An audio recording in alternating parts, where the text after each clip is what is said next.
I'm now joined by John Williams, who hopefully everyone can hear. Hello, John. Hello. Hopefully you can all hear me. Yes. Now, people might be confused that John doesn't have his camera on, but you should be able to hear him. But yeah, John, do you just quickly want to give a brief intro as to what you're talking about? And yeah. Sure. Hi, everyone. Obviously, friends of Lawrence, if you follow Lawrence's channel, and a co-founder of Antinatalist Advocacy. Apologies for having my camera off. I managed to hurt my back about 4 weeks ago and still on the mend. So I will be lying down for part of the session. And it does unfortunately mean that Lawrence has to present all of the sessions at this conference, which he is really grateful for with that full smile, as you can see.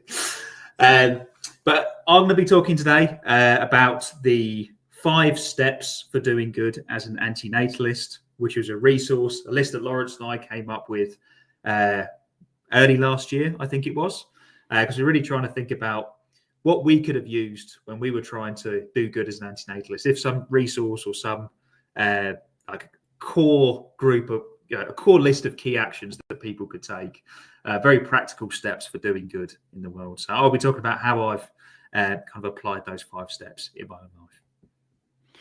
Cool. Before we get into that, obviously your presentation will be up on screen, so people won't just be looking just at me the whole time. I just wanted to quickly mention that we have the fundraiser QR code up on screen. So just a reminder, we're raising money for MSI Reproductive Choices. If you have any spare change that you can donate, that would be amazing. We're trying to get up to £750, and everything up to £750 is going to be matched, so doubled.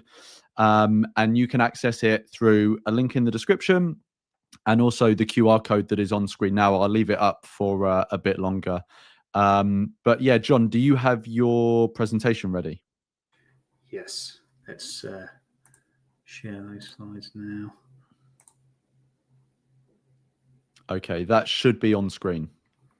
Yep, that's up for me too. Great. Well, that's what I look like when I'm not crippled. But again, thank you. As mentioned, like a bit of a case study on how I've personally applied the 5 steps for doing good as an antinatalist in my own life. But before we get to those 5 steps, a brief introduction to me as a person. I typed in 30-year-old me and it came up with Toby Maguire crying. I don't know why. I didn't find turning 30 a particularly traumatic birthday, but that did make me chuckle. For those of you who are fans of football or soccer, from our friends from America, this is my local football team, Norwich City, because I grew up in Norfolk. We're not very good. We're currently in the 2nd division, but Norfolk is basically known for 2 things, and it's Norwich City football team and Coleman's mustard. And I thought that the football emblem would be more interesting. As John Williams, I obviously share a name with a famous film composer. Not particularly musically gifted myself, but I do quite like listening to film music. And I have like a work from home office job, so I'm always listening to kind of film scores. But I have to say, Hans Zimmer is better than John Williams, in my humble opinion. And speaking about amazing film scores, huge Lord of the Rings fan. I did once expose on one of Lawrence's live streams just how much of a Lord of the Rings fan I am, taking it to quite sad and nerdy levels. But big Lord of the Rings fan. And then in the middle there, I'm interested in moral philosophy, definitely more on the kind of emojis arguing in the YouTube comment section, kind of very lowbrow moral philosophy chat rather than the kind of sophisticated philosophers and scholars embodied by the image on the left.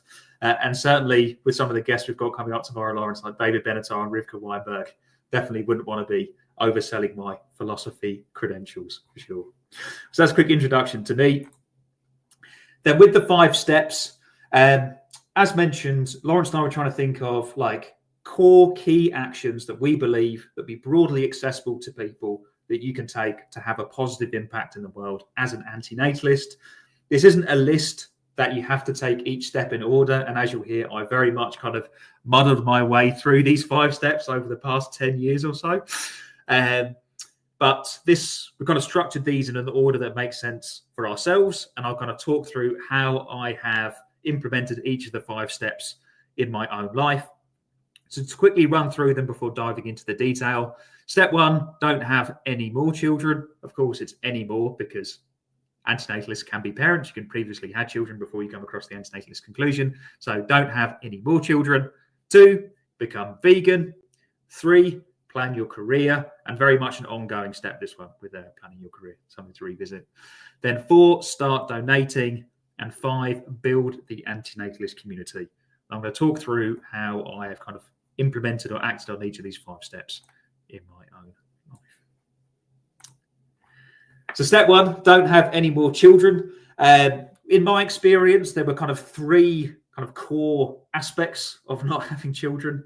The medical, financial, and kind of emotional aspects of not having children. So going through each of those in turn. On the left there, MSI Reproductive Choices, which is obviously the charity that we're donating to with the fundraiser today. I got in touch with my doctor about getting a vasectomy, obviously getting sterilised as a man, and they referred me to MSI Reproductive Choices, and it was all very smooth, like really helpful advice. I was a bit nervous about getting a vasectomy because, you know, you do hear, unfortunately, of those cases where people have like long-term pain and discomfort. But fortunately, I had quite a good experience with mine. And yeah, MSI Reproductive Choices were really, really helpful, both like advice before, during, and after the procedure.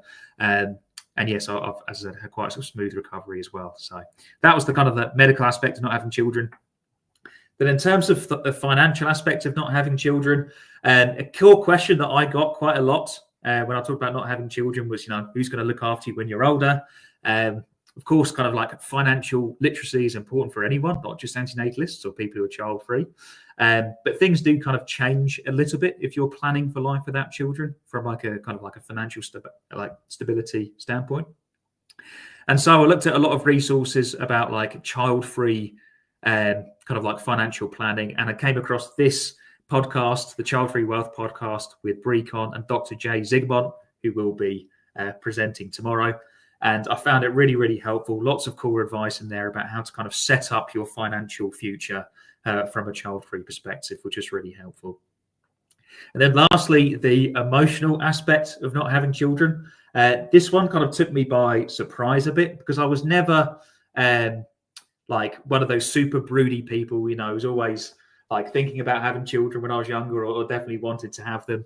But as I kind of moved into my late 20s, and especially once I'd kind of booked my vasectomy, I did kind of reflect on the fact that I do actually want to have children, or at least I would like to have children if we lived in an ideal world, which sadly we don't. So there was an element of almost grieving about the choice of me not having children. I think for a few years, I tried to kind of convince myself that I didn't want to have kids or it wasn't going to be a big deal. And then finally kind of facing that, I found that quite challenging. So definitely like having people to confide in, my wife or, you know, others, other people, other friends who've made that decision not to have children, I found really helpful to kind of help me with kind of the emotional aspects of not having children. So that's in short how I've kind of like applied that first step of not having any more children in my life. Then the second one, become vegan. I've actually been vegan now for nearly 10 years, about 4 or 5 years longer than I've been an antinatalist. Definitely made a ton of mistakes along the way, and I'm still figuring out things now. But these are kind of like the three kind of aspects that I think about when it comes to becoming a vegan. And the first one is obviously food. Most animals that we will breed into existence will be through our food choices. So we pay the farmer to breed the animals so that we can consume animal products. So cutting animal products out of your life, moving to a plant-based diet, definitely the biggest way to reduce the number of beings you're bringing into existence. And certainly most of the biggest part of if you sort that out, you're like 99% there, I think, when it comes to becoming vegan. Now, as we heard about from Magnus and Jonathan in previous talks, there are some things to watch out for in a vegan diet, as there are for any diet, things like obviously B12 deficiency, but also omega-3s as well. And on the right there, we have an image of the Vegan Society, which has really helpful resources for like planning both recipes and like the health side of being vegan, and also a Veg1 multivitamin supplement, which I believe you take as well, Lawrence. That seems to be quite a popular one within the vegan community. Sorry, I was kind of put you on the spot, but it's quite a popular one for like covering B12 and D3 and some other things to watch out for. Just to stress, I don't have a relationship with any of the products or organizations I'll be talking about in today's presentation, so there's no conflict of interest. But yes, personally found the Vegan Society advice quite helpful, and take the Veg One supplement. Then once you kind of sorted out food, as mentioned, like that's most of the way in terms of not bringing new beings into existence. But of course, animals are bred for like non-food animal products. So you can think about animals being brought into existence for testing, like testing of pharmaceuticals, shampoos and things like that. Not that I have to worry about shampoo anymore, but toothpaste and that sort of thing. So I and my wife and I are very good at like making sure that when we are buying like non-food products that they are fully vegan, they are cruelty-free, and I have just an image of the sun cream that I use. Again, very, very important if you have a shiny dome.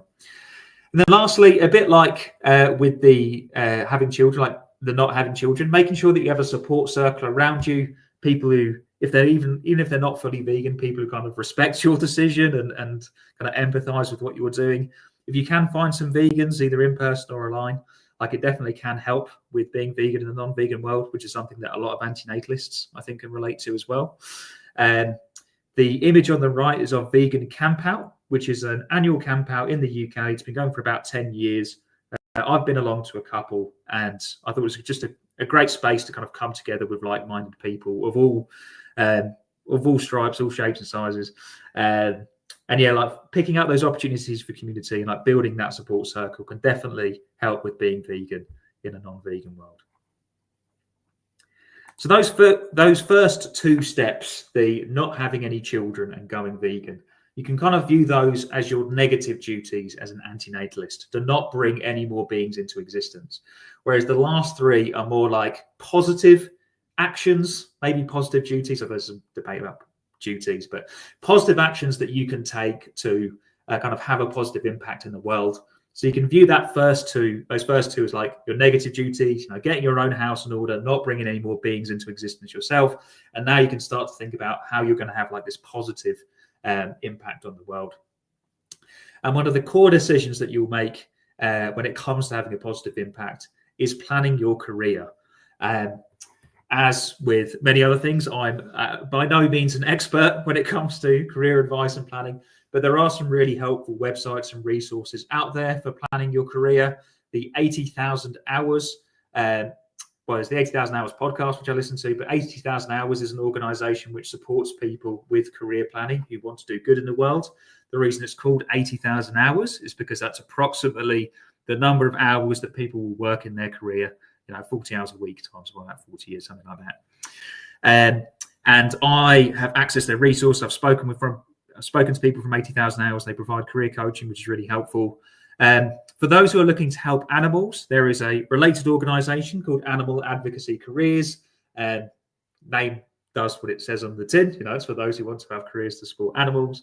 They have a course as well that you can sign up for to talk about the problem of animal suffering, different ways that you can support animals, etc. And again, ton of really helpful resources on there. You can also connect with people on LinkedIn or join Slack groups or however you like to kind of get in touch with people.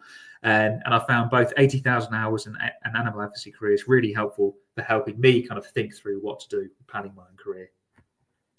Now, broadly, the images in the middle talk about the two kind of options, very broad options that you have with your career. You have kind of direct work, which is symbolized by the hand, like working on problems directly. So maybe that might be working for a charity or a pressure group or a research organization researching one of the world's problems, something like that, where you're directly working on to alleviate a problem.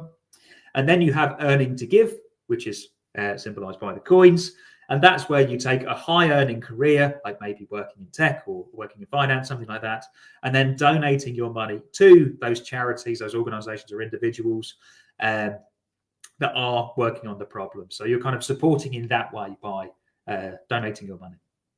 Now, I personally work for a non-profit, so I'm more aligned with that first one of like directly working on issues to try and make the world better. But I do also donate, as we'll get to shortly. And as my career moves forward, I am open to kind of switching back and forth between the two, between kind of direct work and earning to give. But broadly, those are the two options.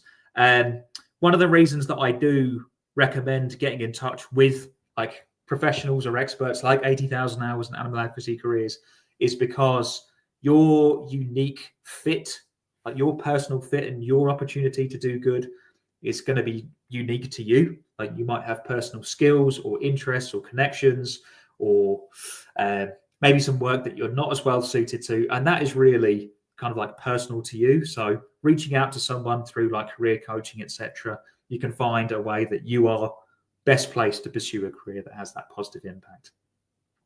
Then the last image on the right, we've already heard about AI in the last talk from Jonathan Layton. I asked, it was either Copilot or GPT, I can't remember which one, to make me an image of a Terminator saying that they'll terminate the job. There's a lot of uncertainty when it comes to AI and the job market with automation, as there is with AI and basically every facet of our lives. So I think now more than ever, it's a good idea to think about your career plan as something that you will revisit often and thinking flexibly about how you might pivot. I remember about 10 years ago that there was a lot of emphasis on people learning how to code. And now ChatGPT and Copilot, these LLMs, produce amazing code in like a fraction of a time.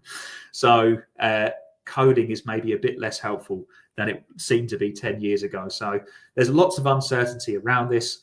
And that's why I have that kind of caveat at the bottom that this is an ongoing process, something that I choose to revisit at least every 6 months, often more often. And I would definitely recommend other people do that as we move into this period of uncertainty with AI and the job market. So that's the third step, planning your career, as mentioned, not something where it's like one and done and then you can move on, something to revisit as the external circumstances change. The fourth step is to start donating. The reason that we frame this as start donating is because we view donating as like a really positive habit to kind of build. I remember when I first started donating to charity, I think I was at uni and it was like £5 or £10 a month. It was a very small amount. And then I gradually built that habit over time. And I remember initially thinking of donating as maybe a bit of a chore, it's another outgoing, money I'd rather spend on myself or something like that. And I was hoping that I would at least get to the point where I felt neutral about money leaving my account. When I see my internet bill or my phone bill leave my account, I don't feel depressed every month. I'm like, here's what it is. Just kind of feel about it. And I was hoping I'd get that way about donating. But I now actually feel really good and positive about money leaving my account. It's something that I feel positive about, that I'm glad I'm spending my money on, as opposed to, I don't know, Spotify subscription or whatever it might be. So building this up as a positive habit can be really, really helpful. And there's this organization called Giving What We Can that have set up a 10% pledge. The reason it's 10%, for those of you interested in religion, there's a lot of like the classic idea of giving a tithe that focuses around giving 1/10 of your money to those in need. And they kind of built it based upon that kind of like cultural, the cultural norms around giving 10% of your donation. So 10% of your income. The idea being that it's still a significant amount, but hopefully not so significant that it's going to affect people's lives negatively by giving that 10%. And I took this pledge to give 10% in January 2022. I had been giving 10% of my income for a while before then, but I found that taking the pledge and like being part of a community of others who also take this was quite affirming, quite motivating. And so I definitely recommend others if you are interested in taking the Giving What We Can pledge. And here are some of the wonderful organisations that I've donated to in the years since. All of these organisations are on the Antinatalist Advocacy website. If you go to the different cause areas, human suffering, animal agriculture, digital sentience, and wild animal suffering, you can see these different charities. They're really, really easy to donate directly to those. Family empowerment media that support families, support couples with family planning and making sensible decisions to avoid kind of like unwanted pregnancies, which obviously have a negative impact on families and for those children who are brought into existence. So helping to avoid unwanted pregnancies and support family planning. Then you have the Humane League, which works on animal agriculture, both alleviating the suffering of animals that are brought into existence, but also through a lot of their a lot of the reforms that they call for, like reducing the number of animals that can be confined into a space it does reduce the number of animals being brought into existence as well, which obviously aligns with the antinatalist conclusion. Then we earlier heard from Magnus Vinding, who is co-founder of the Centre for Reducing Suffering. I'll kind of donate to them with their focus on digital sentience and potentially suffering caused by AI. And then the last one, which is maybe a bit more tangential, Wild Animal Initiative. Tangential in the sense of we're not actively breeding wild animals into the world, but certainly for somebody who's interested in suffering, I think that Wild Animal Initiative is a really interesting organisation to donate to, especially when it comes to things like rewilding, where a lot of humans are advocating for us bringing wild animals into existence, and unfortunately, wild animals not living very good lives. So they do really important work for kind of finding out about the problem of wild animal suffering and what we can tangibly do about it. So that's the fourth step. As I said, think of it like a positive habit that you start small and kind of build over the long term. And then the fifth and final step is to build the antinatalist community. And I first came across the antinatalist label, if you like, or the antinatalism as a concept back in the middle of 2020. There was a fairly well-viewed interview with David Benatar on Cosmic Skeptic, Alex O'Connor's YouTube channel. And then I actually met Lawrence at a very nerdy vegan debate group we were both part of in London. And since then became a bit more interested and involved in antinatalism and supporting the antinatalist community. So that included obviously co-founding Antinatalist Advocacy. I also hosted the Antinatalist Advocacy podcast with 12 episodes, kind of raising the core ideas they wanted to raise. That ended summer of last year. And there's a picture down there as well of an antinatalist social. I can't remember if you or me organised that one, Lawrence. I think that one was you, so you can take credit for that. An antinatalist meet up in London and bringing the antinatalists together. There are three core bits of advice that that my reflections of being involved in antinatalist community building that are quite helpful. The first one being focusing on building a better rather than a bigger community. And by better here, I mean a more impactful community that's more able to take positive action in the world, rather than, say, increasing the number of people who subscribe to the antinatalist label. I think it's more helpful to think about how we can have a positive impact on the world rather than just trying to increase the numbers, if that makes sense. The next point being to find your personal fit. And certainly over the last 2.5, 3 years, I've kind of found where I personally do or don't fit in when it comes to antinatalist community building. For example, I think I'm generally quite a good kind of ideas person, kind of generating ideas and kind of thinking about concepts. Some of the ideas are good, some are very bad, and some are a bit strange and kind of fall by the wayside, but I'm generally quite good at that. I'm not so good at the kind of bringing people together, direct kind of outreach within the community necessarily. I'm not big on social media. I have to admit, I'm not a big fan of a lot of the online antinatalist spaces as well. So I'm probably not the best person, I came to realize last year, for this kind of direct proactive engagement within the antinatalist community. But finding your personal fit is obviously just great from your own kind of well-being perspective, but also in terms of a bit like with your career, finding out where you personally have the skills and interests to be more impactful. And then the last bit of advice is just to be kind to others and yourself. I have to say, one of the reasons I'm not a big fan of a lot of the antinatalist spaces is a lot of tension and arguing and a lot of negativity in those spaces, which is perfectly fine. If those are the spaces that people want to be in, that's up to them. It doesn't really matter if I'm not the biggest fan of them. But I do find as well that there's lots of compassion, and I've met some really kind and compassionate people in the antinatalist community. And I think in general, when you are trying to have a positive impact on the world, being kind and compassionate and spreading those norms is really, really beneficial. And also that includes being kind to yourself. We obviously heard that first talk from Magnus about having a healthy approach to reducing suffering. And I think the same applies here for building the antinatalist community, taking care of self-care, taking care of yourself and prioritizing self-care, because, burnout helps no one. So yeah, thinking about how you can be in the position to be impactful over the long term and look after yourself as well. Final reflections on me kind of stumbling my way through these 5 steps. Doing good is difficult and you will make mistakes. As mentioned, the whole motivation for pulling together this list was because I wish I'd had a bit of guidance about 10 years ago when I decided to try and have a positive impact on the world, if that's not too cheesy. I've made a ton of mistakes, and again, being kind to yourself when you do make mistakes and then reflecting and pivoting so you don't make them again. Doing good is very rewarding. As I was talking about with my donations, I actually feel positive about those leading my account. And I think it is totally fine to advocate and talk about those positive aspects of doing good, like for yourself as well. You don't have to try and pretend to be selfless or kind of take on all the burdens and take on all the suffering and feel sad all the time. You can feel very positive about the positive impact that you are having. So be sure to enjoy the process. And as mentioned, prioritize self-care, because burnout helps nobody. Think about your impact over the long term, or how you can have impact over your career or over your life, and make sure that you are prioritizing self-care so you can continue to be impactful going forward. That's everything from me. Maybe this picture doesn't go so well with me talking about being kind to others, because this was a speaker's corner, or rather shouters corner, as I like to call it. And we had some quite tense conversations that day, but it is, it was a great day, a really fun day of antinatalist advocacy that we were doing there. And I thought I'd end with it, a fun memory of mine from, antinatalist activism that I was doing back in the day. But yeah, that's everything from me. And I look forward to some questions. Cool. Okay. Thank you for that, John.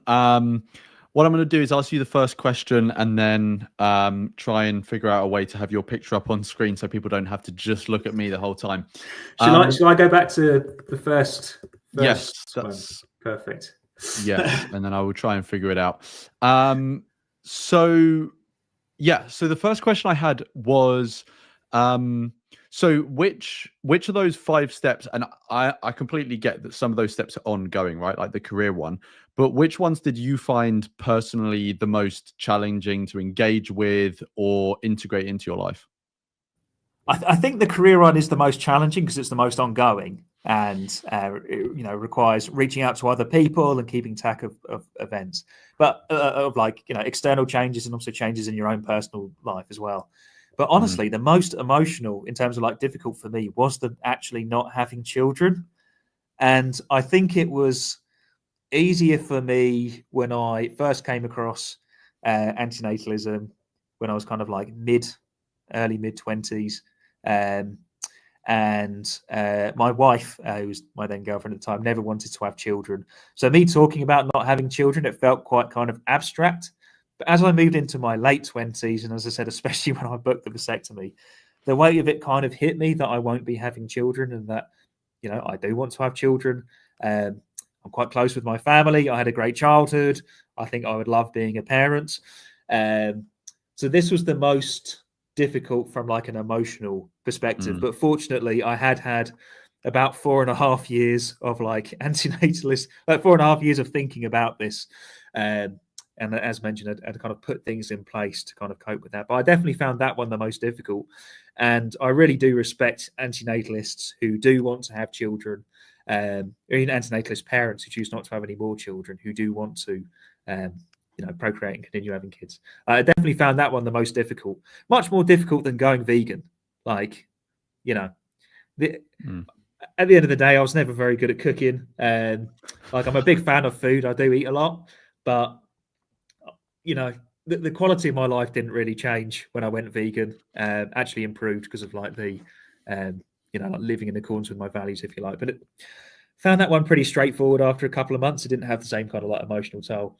Then, as mentioned, with donating and building the antinatalist community, basically found both those quite enjoyable. So I'd say that first step for me personally of not having any children.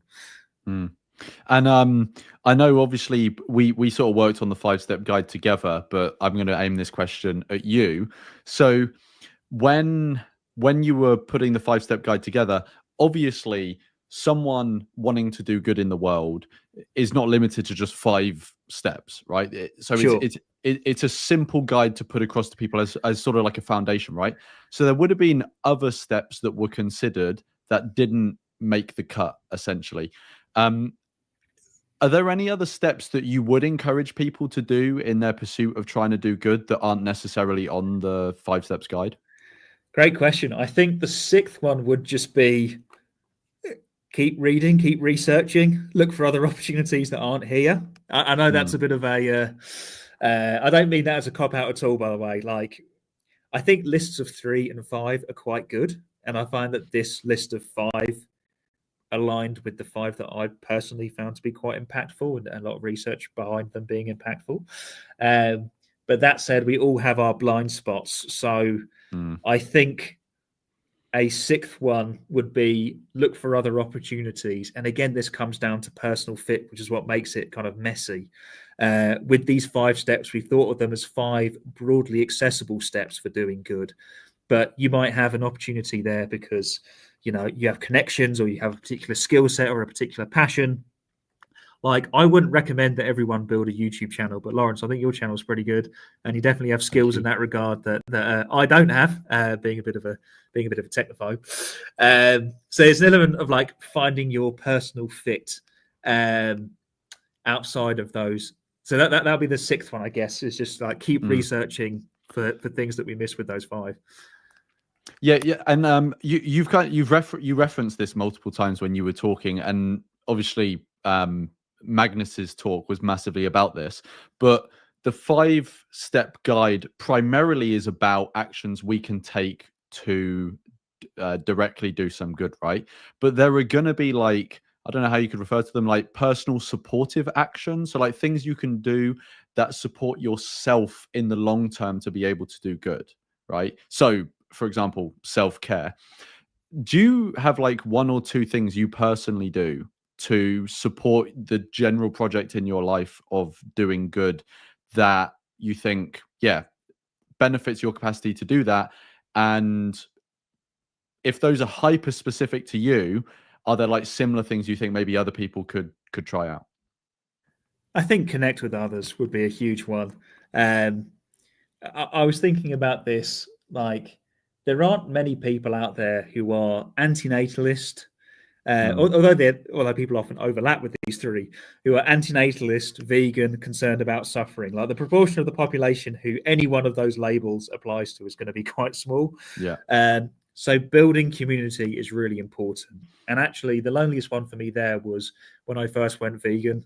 I didn't really have anyone to support. There was no one to support there, and I found that I kept getting in confrontations with people, not like beating people up or anything, you know, arguing with people and this sort of thing, with people who didn't really understand, and that was bad for my own mental health, and it was also bad for the cause as well. I didn't really do the angry vegan stereotype any favors. So I think like finding community, mostly online. I think just because if you restrict yourself to in person, then you know you miss out on lots of people. When we live in the age of the internet, you can connect with people.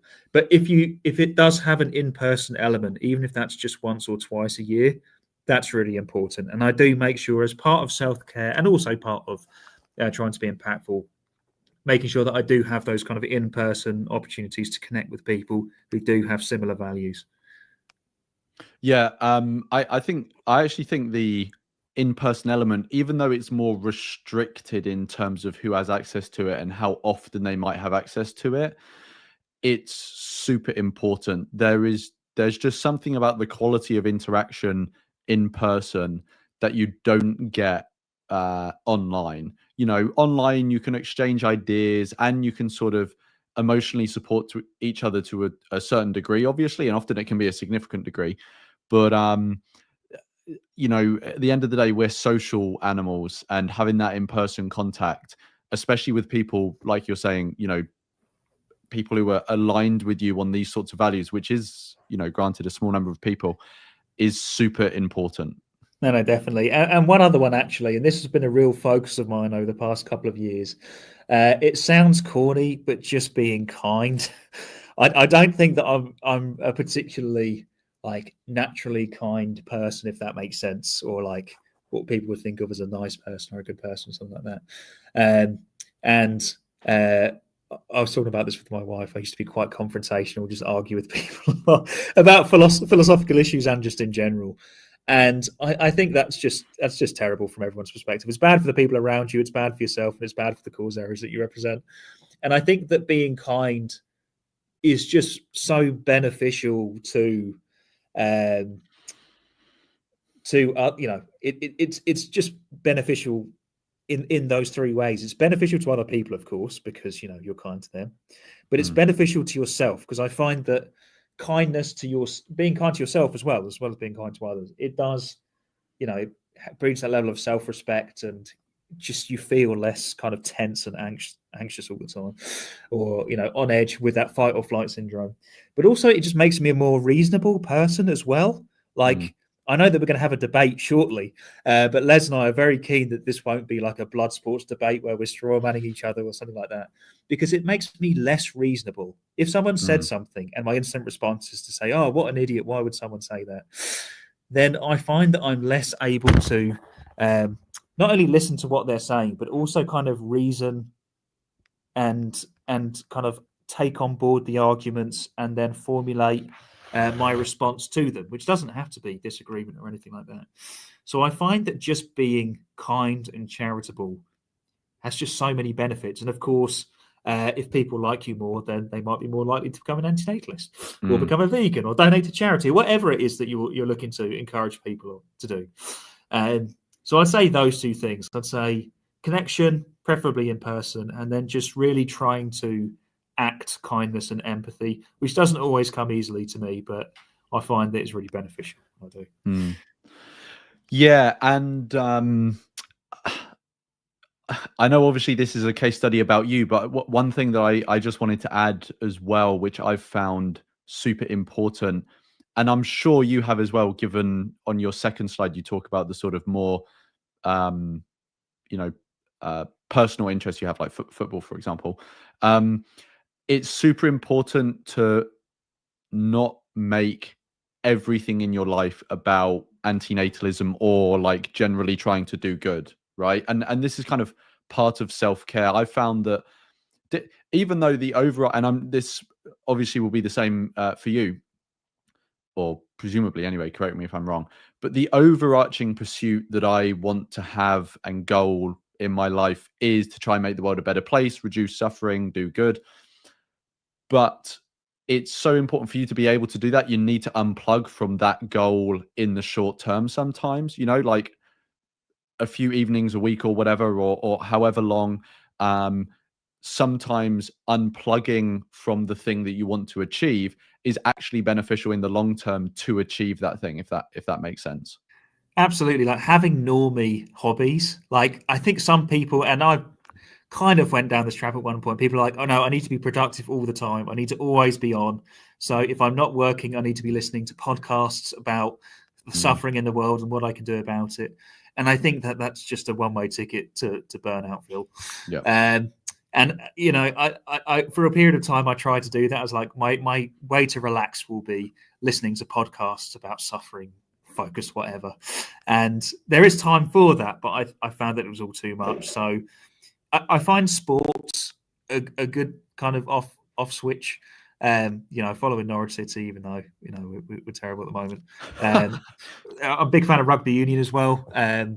Following the England and the men's and women's England rugby teams, listening to podcasts about those, and went to a game recently. And these kind of things, like, it might not be the most optimal use of my time in that moment, but I do think over the long run, just being a normal person with normie hobbies and being able to switch off is super important. Yeah. One final thing as well that I wanted to mention on something that we spoke about before. Another benefit, I think, to one, unplugging and engaging with activities or people that are unrelated to this wider goal of doing good in the world, and also having the in-person element and not just being online. I think those two things contribute to guarding against like radicalism or radicalization. Even if your motivations are altruistic, a lot of harm can actually be done by someone who's pursuing what at least they believe is altruism, but it takes a more radical, toxic, unforgiving form that doesn't listen to others and things like that. And there's something about being online and the dehumanization that can facilitate, that can encourage radicalism. And I think, you know, obviously both me and you, and I'm sure everyone watching would say that radicalism is not helpful and can often do a lot of harm. I think that in-person element that you were saying is super important for guarding against that, because you will naturally come into contact with people who, yes, may be aligned with you to a certain extent, but there might be other ways they're not aligned with you, and that can help make you reconsider things or buffer certain tendencies you might have. Whereas when you're online, it's much easier to to screen out people that disagree with you, if you get what I mean. That I definitely, as you said, that dehumanization element online. And yeah, it's good to get yourself out of an echo chamber if possible. Yeah. So sorry, I was making that about my prescription. So back to the 5 steps. So someone might be looking at the 5 steps as you presented them, and there might be some of those that seem quite daunting to someone. Now, if I was going to guess which of those steps were going to be daunting to someone, they would probably be most likely career, because, you know, that's like, it's just like a big step. If you haven't thought about changing your career before, you're maybe coasting in your career, that's going to be perceived as like quite daunting. Also, becoming vegan might, you know, in practice, I think both you and I had very easy transitions. It wasn't like a big arduous thing. And I think in general, for a lot of people, it really isn't arduous. But for some people, it may be difficult. And also, it is just perceived as difficult, right? So it may seem quite cumbersome. Do you have any advice, not necessarily on just those 2, but do you have any advice in general on people that are looking at this 5-step guide and are feeling it quite daunting to take those 5 steps, or maybe specifically 1 or 2 of them? I think just do your best. It comes back to the self-care perspective, and don't let perfect be the enemy of good. If you think about things from a black and white perspective, so let's say that you're going to go vegan, and then 6 months into your attempt to be vegan, you find out that your toothpaste was tested on animals, so you didn't consider it before. From a black and white perspective, you could say, oh, well, you haven't been vegan for 6 months, or you failed to be vegan for 6 months. But from an impact perspective, if you stop consuming animal products, and the only animal suffering or animal breeding that you were contributing to was the testing of your toothpaste, then you've had a massive positive impact compared to where you were before you made this attempt. And I think that shift in my thinking from like a purity perspective to an impact perspective is really, really beneficial. And it comes back to that self-care element as well. So if you are struggling with something, rather than thinking about it in terms of like all or nothing, it's either 100% perfect or it's failure, thinking about it as progress that you are making and how you can make gradual progress could be more beneficial. So also just to say that, as I said right at the beginning, these 5 steps don't have to be followed in order. As I said, these go back to 10 years for me, long before I heard about the concept of antinatalism, when I first decided that I was actually going to try and take action in my own life to make a positive impact on the world. And I muddled my way through those 5 steps and continue to muddle my way through them today. So not thinking about them in terms of an order that you have to follow. It's not like a video game where you can't get to level 3 unless you pass level 2 or something like that. But I'd say those 2 things really. The order is not too important, and thinking about it in terms of doing better than you were previously, rather than this black and white, perfect success or failure. And so this is maybe related to the daunting question, in that, so someone might be looking at the 5 steps guide, right? And generally, you know, they are pretty sympathetic to wanting to do good in the world, but they don't want, I mentioned this to Magnus as well, there might be some people who, you know, they kind of want to be, they don't want a pursuit of doing good to be like a detractor to their life, right? They may see this as like a form of sacrifice, and they don't want to sacrifice big things in their life to benefit others or do good in the world in general. Can you speak a bit about your personal experience and maybe any like general reflections on whether pursuing good or doing the 5 steps is a sacrifice, or have you found that actually it's maybe brought some positives to your life? This is where I said about like doing good being rewarding and not feeling guilty or not feeling like it has to be a sacrifice and you have to be suffering in your attempts to alleviate suffering. You know, you have to be giving up a lot. I've found it massively beneficial. And a lot of these things I think are decisions that you have to make anyway at some point. Like chances are, unless you were born extremely wealthy, in which case, good for you, you are going to have to go out and earn a living. You're going to have to do something for your career. So you might as well decide to do something that you find rewarding and aligns with your values and has a positive impact on the world. In the same way that you have to spend your, you know, if you've got money and you're earning enough that you do have, well, even if you're going to have to spend your money on something, whether it's rent, food, whatever.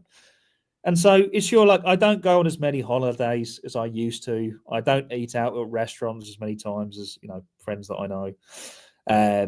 I don't have fancy branded clothes. But I just find all of those things that, maybe not the clothes one, because I've just got no fashion sense whatsoever. But, you know, going on holiday is great and eating out at a restaurant is good fun. But for me, I just don't find it as personally rewarding as donating that money. You know, like I did really enjoy eating animal products back in the day when I didn't really think about it. You know, I enjoyed eating omelets with eggs and like chili con carne in particular, like beef chili con carne. But I just don't think the pleasure of eating those, just from my own perspective, wouldn't outweigh the guilt of the animals that I brought into existence and then subjected to suffering. So really, while it has been effort, I don't think it has been more effort for me personally. And it doesn't have to be anyway. I think an unhelpful way of thinking about doing good is that the more personally taxing it is for you, the better. And just to give an example, in the animal activist community, there are people who go and disrupt hunts, like people are going out and hunting, say foxes or something like that. And, you know, often they get beaten up. There's conflicts, the police get involved. It's quite a difficult thing to do. It's a bit expensive as well because you need to kind of come together. And it's not to say that this isn't the most, you know, like there's anything necessarily wrong with doing that. But I have absolutely no objection to people like me who decide that this isn't the best use of their time, that they'd rather focus on their career than doing something that's difficult and dangerous.